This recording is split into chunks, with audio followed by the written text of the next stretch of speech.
Toad, Endless Night. Hi everyone, Anthony Fantano here, internet's busiest music nerd. Gonna do a review here of the new Toad album, Endless Night. Toad, a Phoenix rock band. This is their latest album, mini-album, sort of. Though this release is pretty short, doesn't even hit that 30-minute mark, it is a pretty powerful piece of rock music. Now, these guys, even though their name is Toad in great big fat capital letters, it's actually an acronym for Take Over and Destroy, which is actually a pretty badass name. And as much as I love hearing something extraordinarily fast, heavy, melodic, or moving, being well-rounded in all of these things is kind of a quality that is overlooked at times, especially on the more extreme side of music.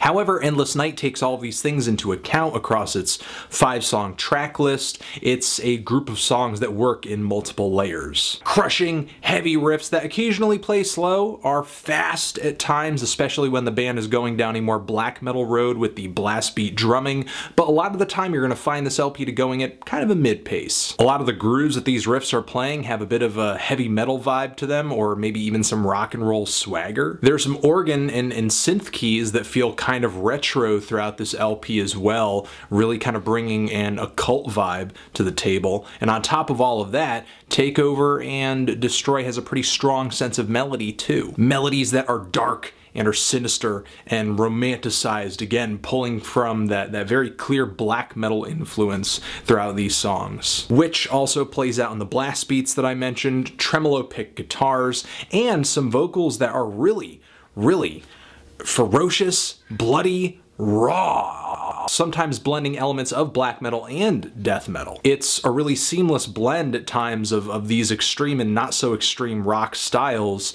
and really when I think of all the genres that influence Take Over and Destroy, I really am reminded of Kvelertak.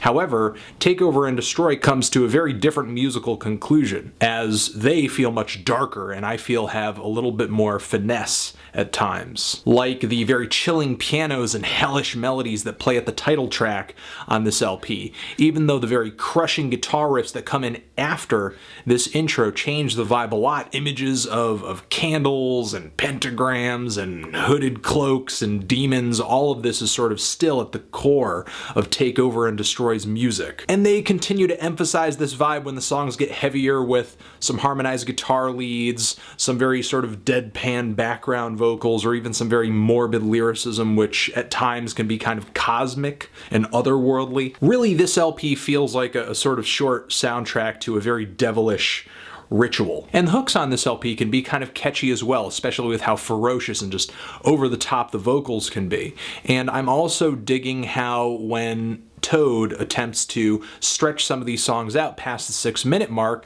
there are some successes as well, with some really climactic builds of harmonious guitars and synthesizers, which make for a pretty haunting contrast from the pummeling riffs that usually back up most of the verses on this LP. Now, I love the ambition that makes Toad write some of these longer songs, or just in general write multi-phased songs, but occasionally it doesn't go over amazingly, like on the intro track from this LP, as well as the second track, where I feel like some of the slower moments instantaneously just bust right back into the heavier spots, kind of ruining or not even really fully appreciating the tension that these slower spots had built up to this point. Still, the latter half of this LP is pretty solid. The third track, Howling House, is pretty interesting in its transitions. It has this 6/8 intro, breaks into these 4/4 blast beats, goes back into the 6/8 on the latter part of the track, over these 6/8 time signatures, bringing some really moody guitar leads. The song Boundaries of Flesh has some fast and sludgy riffs that remind me of some of the more intense moments from High on Fire's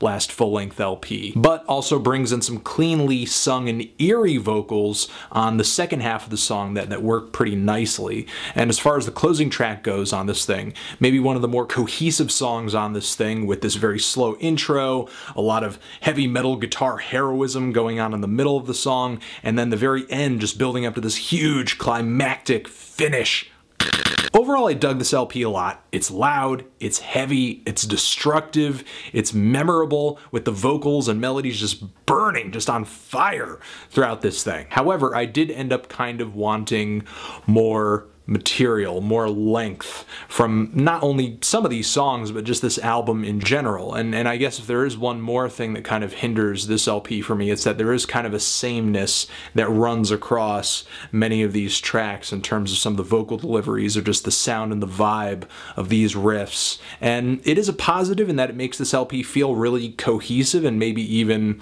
conceptual in a sense, but then again, there is kind of a stagnation to that as well. I'm feeling a decent to strong 7 on this thing. If you've given them a listen, what did you think? Did you love it? Hate it? Why?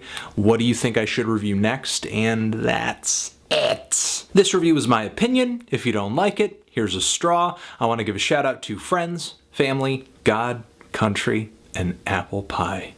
Only the strong subscribe. All mistakes were intentional. Anthony Fantano, Toad, forever.